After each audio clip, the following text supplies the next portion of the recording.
E sobre esse assunto, apesar do inverno, o calor e o tempo seco facilitam as queimadas. Em Arraial do Cabo, 3 incêndios de grandes proporções estão sendo investigados pelas autoridades ambientais. O combatente se esforça para apagar as chamas que parecem incontroláveis.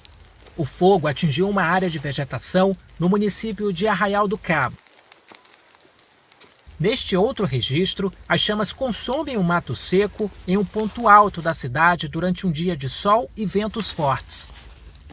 O período seco castiga diversas regiões e, com ele, aumenta a probabilidade de o fogo se alastrar. Com isso, o meio ambiente literalmente arde em chamas. Acaba atingindo fauna e flora, né? Na fauna, ela acaba atingindo animais em reprodução, animais que usam esse local como nicho ecológico e tal.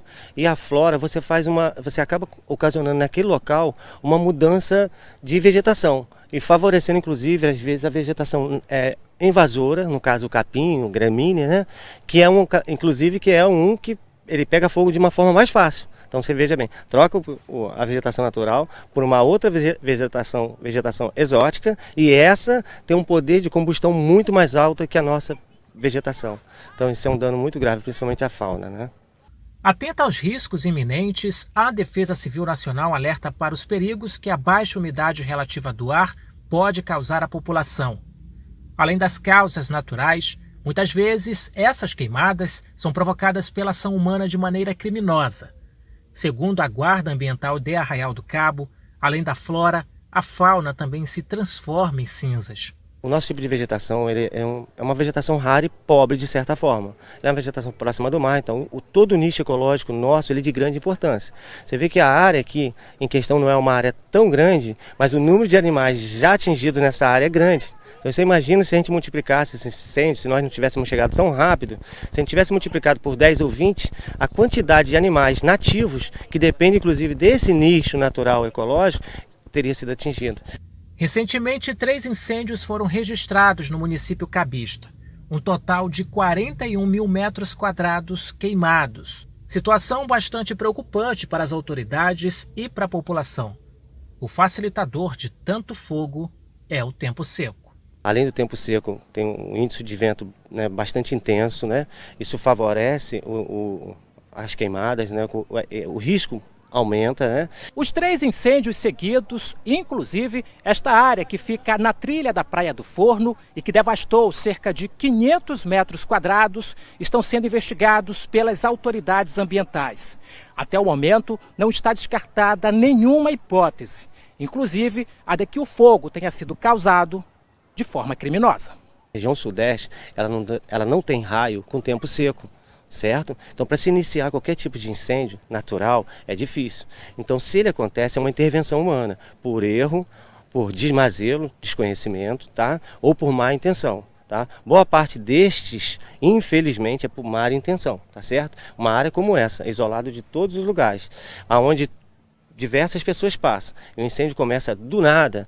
É difícil, tá? É difícil. Se alguém jogou uma bituca de cigarro, uma outra coisa, tá tudo bem. Mas a análise do local, quando a gente vê, é muito mais para o lado do intencional criminoso. Quem trabalha na região reclama que o impacto do fogo interfere nas vendas. Turistas optam em desviar a rota com receio de novos focos de incêndio. A galera fica com medo também. No dia que pegou fogo foi uma fumaçada aí a galera evitou até de subir pela trilha, foi de barco aí. Tristeza, né? Porque incêndio assim só acaba com a fauna, mata os animais, principalmente os terrestres, né? Não tem como fugir do fogo. Impressionante, né, amigo? É muito triste, é triste demais ver uma área tão bonita, né? Uma área de preservação ambiental, uma área que enfeita a cidade, ver essa destruição. E ali a gente viu o especialista, né, nessa área falando que a maioria desses incêndios, né, quando a gente vê aí, é intencional. Então, o que a gente precisa fazer mais, né? Além das campanhas que existem, eu tenho falado bastante aqui sobre isso. E quem está vendo de perto, a gente vê de longe aqui, né, pelas imagens, mas quem está na cidade, quem passa, o turista que chega ali e vê essa área toda destruída, realmente fica decepcionado. E eu imagino que várias pessoas ficam se perguntando, né? Como é que essas pessoas têm essa coragem de fazer isso e qual é o motivo, por que elas fazem isso? Isso aí também é algo que me intriga bastante. Qual é a intenção, né? Por que ela faz isso? Por que essas pessoas fazem isso quando, no caso aí, tem a resposta de ser intencional? Os animais, eles perdem as vidas, aparecem vários animais mortos, destruição não só da nossa flora, da nossa fauna, é triste demais. Mas é uma realidade e a gente precisa falar, complementar aqui com informações sempre das nossas autoridades e pedindo a consciência, né? Pedindo a consciência ambiental ali, preserve a natureza. A praia agradece, né? A Praia do Forno agradece. Enfim.